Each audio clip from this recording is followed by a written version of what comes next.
Hello, everybody. This is Gynarchist Awakening. I just got out of the shower.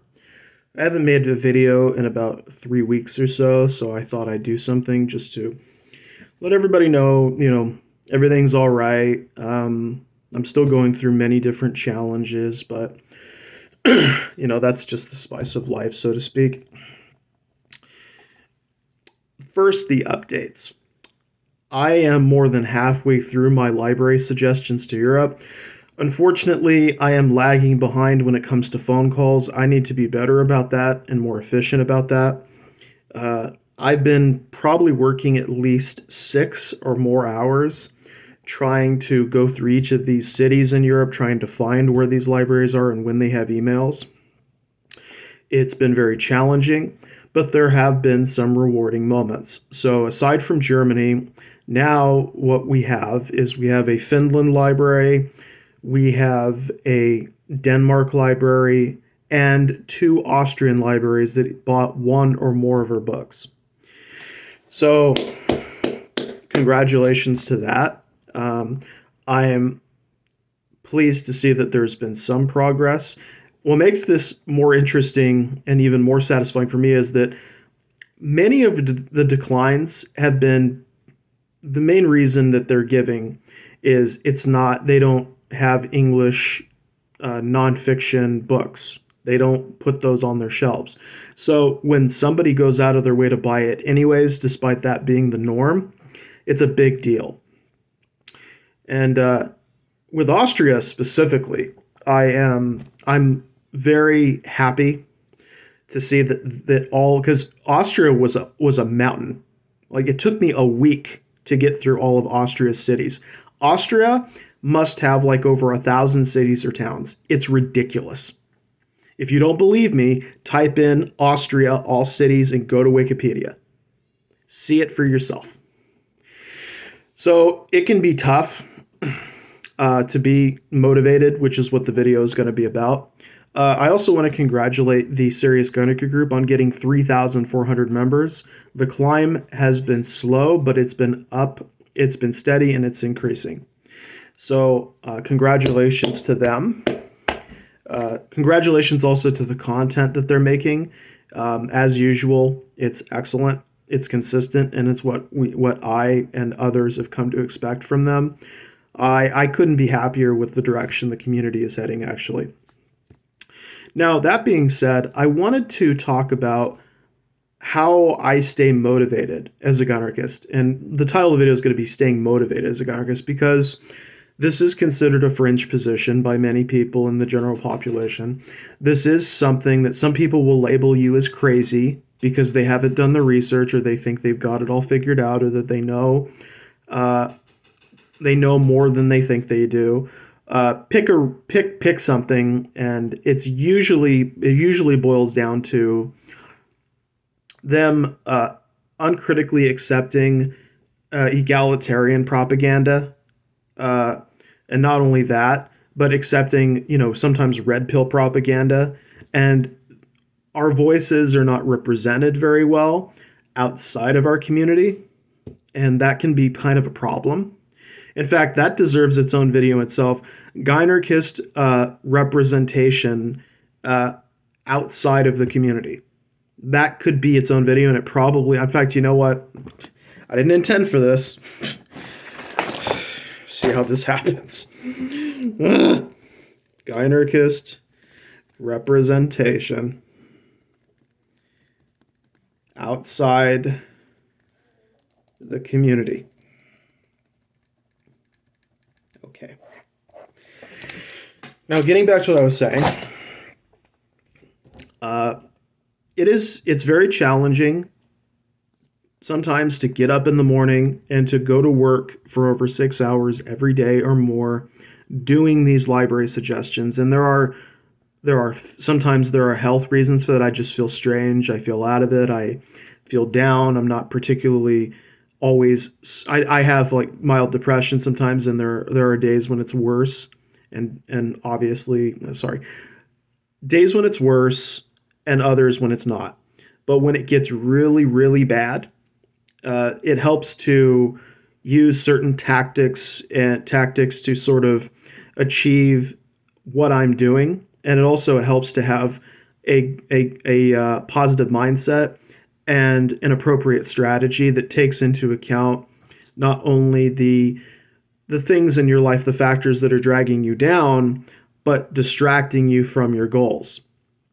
So I wanted to kind of go into some things that are somewhat simple and keep me motivated, and other things that are not. So the first thing that keeps me motivated is something that I can only refer to as crossing out. And I'm going to show you what I mean. So here's the list of Europe right here. I hope you can see this. So there's probably no more than 12 or 13 left. I actually finished Greece and Azerbaijan in the past 2 days. So what I do to stay motivated is, if you can see that, I will take my pen and I will cross out the name of the country whose libraries I've suggested to, as a way of marking not only my progress, but working towards the end goal, which is getting all of as many libraries in Europe suggested to as possible, and to suggest to each European country. And I don't stop until I have done not only these countries, but pretty much every country in the world. I have already done this for the United States, and I'm not slowing down anytime soon. But this kind of leads to the next thing. And this is kind of, this may be a little bit of an abstract concept. And so I don't even know if that would be the right word for this. But my advice to other people, especially Gynarchists who are struggling with motivation, struggling to motivate themselves, or having problems, is never have some kind of penultimate goal that you're resting everything on, or that you're investing everything on. And I mean, what I really mean by that is this: you establish goal A, and then goal A becomes everything you work towards, everything you're going for. And there's just there are some serious drawbacks and kind of potential dangers to doing something like this. It serves as a temporary motivation, right? But eventually you will accomplish your goal. If you're working every day towards it, you're diligent, you're determined, you're disciplined. And so what happens when you get to the top of the mountain and you don't like the results, you're not happy with the progress, you think that, oh, it should have been more, or this or that. The first thing you have to do is to let go. And that can be very difficult, but to let go of expectation, and to focus strictly on production, on being productive, on getting results. That can seem difficult, and that's because it's hard, because on one hand you want to do this because you are trying to get results. On the other hand, your brain uh, will be get excited. Will think, okay, yeah, I'm going to get like 100 this or 200 this. That's the part of your brain that betrays you, that lets you down. The one that sets a higher bar for yourself than you might ever be able to reach. And so when you don't reach that, you can get disappointed, upset, even angry. It's like, why isn't this doing this? Why am I not getting here? Why are 400 books being sold instead of like 500 or 600 or wherever you're at? That is not positive. That's not going to serve as positive reinforcement, and it's not going to keep you motivated. It's devastating. So I don't. Part of my strategy is to never have a penultimate goal as it relates to my Gynarchic activism. I don't do that. And I would never recommend anyone else to do that, because if you achieve your objective and your objective doesn't get the results that you want, then you're left devastated. You could potentially be left devastated emotionally, psychologically. It could slump you, and you could slide into a depressive state. These are all things that are possible in this kind of mind. And I've even thought about that. I thought, oh, I've even caught myself thinking, oh, I'm just going to do this, or I just want to do that. And there are ways around this. There is a different kind of way of thinking. I try to maybe I think I might have to illustrate it to kind of explain like how it works and how I avoid this kind of pitfall in activism, because it is a pitfall in my personal opinion. If people feel to disagree, I'd love to hear why, but I personally think that having a penultimate goal is a pitfall. And the reason why it's a pitfall is because it kills the imagination. It kills the lack of productivity, because if you say, oh, I'm going to do this, and then you don't do it, well, then if you only have one goal and then you accomplish that goal, well, then now, you're going to have to go back to basics, right? You're going to have to go back to the drawing board at some point when you recover from what you're going through. But if you decide to adopt a different strategy, one that I refer to, I'm not even sure if there's a good real terminology for it, but it's actively evolving goals. So I'm just going to write it out for you. Actively, just so that people heard me correctly. Actively evolving goals. You can also think of this as you're setting actively evolving goals. So here's what I mean. What I'm referring to is, obviously you can probably guess what I'm talking about when I mean this, right? So if you are having the mindset of, I want to just get from A to B, this is a good way to start, but this isn't really good for motivation. And the reason why is because what happens after you're done with B, right? So what actively evolving goals are is it's something like this. While you're going from A to B, you're thinking like this. So think about it like, you're growing branches from a tree. So when you start growing branches from a tree, what's really going on here, and what this visually represents as it relates to my words, is these are goals, are things that I'm thinking of doing after I've gotten to B. So instead of waiting until the end to see what the results are, you start thinking about other goals that relate to this goal. So in other words, this thing right here, this is one goal. That's one goal. All of those little things right there are their own goals. And what really helps staying motivated is having interrelated goals. Goals that are related to the idea, to the objective, but are not specifically about the objective. In other words, they exist beyond the objective. So here's what I mean. When I was doing library suggestions in the United States and abroad, I realized eventually, hey, wait a minute. I can just do the illustration again, library suggestions in US. Let's just do it like that. So imagine this. This is what I started with. This is library suggestions US by email, because that's what I was doing for the most part, by email. But wait a second. I realized that there were some libraries that didn't have emails. So I had this going on, right? By phone. So I thought, hey, wait a minute. I've got this idea. What about when I'm done with this, I can get to this? See what I mean? And then I thought also, what about colleges? What about academic institutions? And so then I started thinking about that. So now you have two ideas, right? So first it was this one. This is an idea I'm thinking about. And then it's this one. This is another idea I'm thinking about. So you have this one and then you have this one, right? But when I'm talking about by phone, I should by phone in the US, right? This is its own challenge, by phone in the US. But what about by phone in other countries? What about calling other countries and speaking in their languages? So what about by phone in other countries? So you can kind of see what happened here, right? You see how there's all these different goals, and I'll just kind of keep going because I want to illustrate the point further. So it started with one idea, and then all these other different ideas came to mind based on that one idea. And that's what's helping motivate me, because I'm not just thinking, oh, I have nothing left to do when I'm done.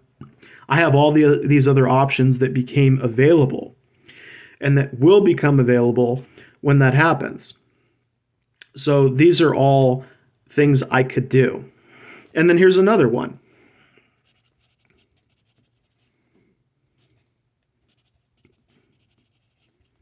Here we go. So here's another one, which is, this is one that I've been thinking about buying Viola's books. In other words, if I get a job, I buy maybe 10 copies or 20 copies. What I do is I go out and to the people in my local population, I find out if they're, what I have discovered are non-self-identified Gynarchists, and I hand them the reading material and I suggest that they read it. So that is another possibility. Oh, it gets better. So this is handing out to people, but what about this? What about buying her books and donating them to bookstores? So here's another one. Buying Viola's books and then donating them to bookstores. So this becomes yet another idea, which is, hey, wait a minute. What, it's not just a case of, okay, I could donate to libraries, but what about these bookstores where people go and they do all their window shopping, and sometimes they're not sure what they want, or hey, maybe they're coming for one thing and then they discover that they like something else. Sometimes people get more than what they wanted in the first place. Natural shopping thing. So you can see all of these different ideas, and I'm going to fill out the last one just because I can't, just because I want to complete it, to give you to help you understand how this works, how I'm staying motivated, and what I keep doing, and why I keep doing it.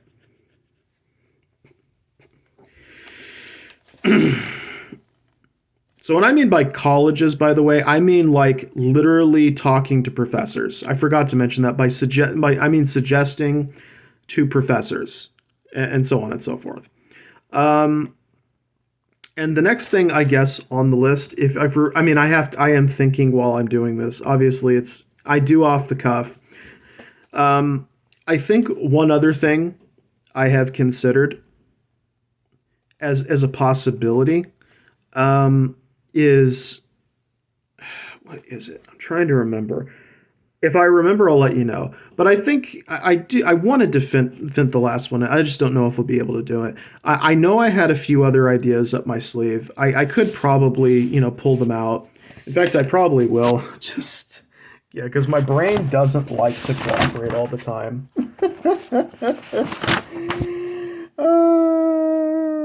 Oh, yeah. Yeah. I now I know.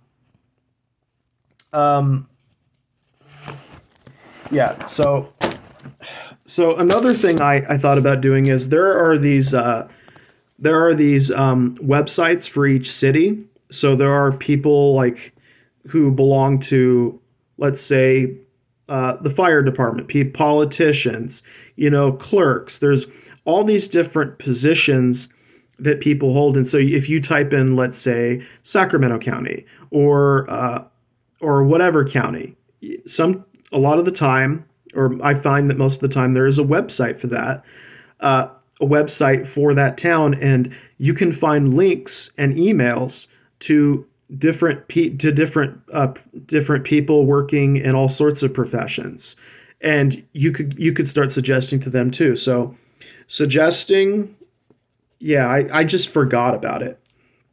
Suggesting books via via city websites. In other words, you're no longer going, in this kind of part, you would no longer be suggesting to libraries or suggesting people to college. You'd be suggesting the books to professionals, to people who work in government, maybe people who are lawyers, who serve in the judicial system. And I think you can understand why I would be going in that direction, because sometimes there are people who, they get into those professions because they want power. And so they might be intrigued by some of the content in both of the books. At least I certainly think they would. And so this is kind of what goes on. This is what happens when I'm going from A to B. I'm not just going from A to B. There's all these different thoughts that are all of these different ideas of what to do after I've reached B, while I'm going from A to B, and they're all connected to this one activity that I have been doing for several months. And this is how I stay motivated, because my belief is that you should always have a goal lined up at the end of your current goal. In other words, to be eternally motivated, to be eternally working and getting things done, there can never be an end goal. In other words, what I believe is that where one goal ends, another goal must necessarily begin to keep the wheels turning, to keep the progress going. So that's why I'm not discouraged whenever, there aren't as many libraries that want to buy books, or why there aren't as many, that when my expectations are met, it can hurt a little, it can be upsetting, but I'm always focusing on working my way towards that next goal, because that's what's motivating me psychologically. Like, oh, I can't wait to get to this, or I can't wait to get to that. And then when I do get, like, whenever I get to this goal, I start thinking about other things beyond that. I start brainstorming, working it out. So before you ever get to the end of B, you should always be thinking, what about C, D, E, F, G? That is where I like to stay, and that's how I am continuously being motivated. So I find that this method works really well for me, and that's why I keep doing it. I wanted to share that today with everyone, as along with the results, of course, of the recent library suggestions. I guess the last thing I do to stay motivated is whenever you're facing some kind of self-doubt, which could be its own video, like self-doubt is a Gynarchist, where you question your beliefs, you question if what you're going through is real, because so many other people seem to disagree with you, or they don't know what's going on. I think what really helps me, I don't know if it helps others, but what helps me is to remind myself that, look, everything that started out big today was small. Sometimes things really do begin with either one or a few individuals just thinking differently from the population and then growing. Like, for example, if you look at the American Revolution? I think only about 1 to 3% of the individuals in the 13 colonies fought in that war. Now, obviously, I'm not saying that's in any way analogous to what we're doing. Is like, we're not interested in, as far as I know, in physical confrontations and bloodshed, and I hope we never are. But it just goes to show you that majorities don't always change the course of society. Minorities do. So sometimes people can get so fixated on the idea of the majority, or most people, that they forget that there are a lot of minority groups throughout our past that had a huge impact, a massive influence on society, and changed its trajectory forever. And that we don't need to achieve record-breaking numbers of adherents or followers or people who think exactly the way we do in order to get somewhere, to achieve some kind of ultimate goal, to get communities or what have you. That's not necessary. It is not necessary to get 60% or 70% on board. That is all. And guess what? If you look at the way people vote today, look at the United States, the vast majority of people don't even vote. So when you stop to really think about it, some people say, oh, half the country did this. It's not half the country. Half the country, half the country isn't voting one way or the other. It's half of the electorate is going in this direction, and the other half tends to go in the other. So that's something that's interesting, that we don't have to go there. So that can be a way to remind yourself that majorities are not, they're not the beginning and end of a conversation regarding how to transition society from one kind of thought process to another. So the majority does not always rule on this matter. But more than that, big things today, things that we have become so popular, were not always like that. There were many centuries where people, no one thought there would ever be an end to kings and queens or whatever, and now we have representative republics. Now we have the occasional authoritarian that comes along and tries to tear those constructs down, but humanity has been moving away from these harmful institutions. And we are seeing these changes taking place because the ideas of the Enlightenment have become so much more prevalent and have continued to gain acceptance and support. So, Gynarchy might be small today, but there'll come a point where, you know, we see way more people, we see more human beings entertaining this, and entertaining these concepts and really reflecting on what kind of a society that they want. And all we have to do is stay true to ourselves, what we believe, and try to serve as examples for what will come later. To serve, because we're at the beginning stage of what I believe will become a very accepted or readily accepted movement in the future. Even though it's facing opposition now, even though you have people talking trash, saying things about Gynarchists, there'll come a day when the script gets flipped. When you flip the script, when more and more people come to the conclusion that women should either be running communities, governments, what have you. And by devoting yourself to the cause, by standing by your beliefs and values, whatever those happen to be as a Gynarchist, by building the community now, we are creating the communities that exist tomorrow. So that there is a value in being there when it's small. There's a value in being and acknowledging that, yeah, it's not as big as it could be. It might not even ever be as big as you want it to be in your lifetime. But if you keep feeding it and nurturing it, eventually the flower does blossom. The garden will bloom. And we'll see, and we might not see it. We might not make it there. But the people who come after us will have something that's greater than what we currently have right now as a community. That's how I feel about it. So that's what keeps the depression away. That's what continues to motivate me. Is it doesn't matter if the majority accepts something. It doesn't matter if it's 4,000 today or 5,000 tomorrow. What matters is what we do right now to contribute to that growth in whatever ways that we can. At least that's my personal opinion.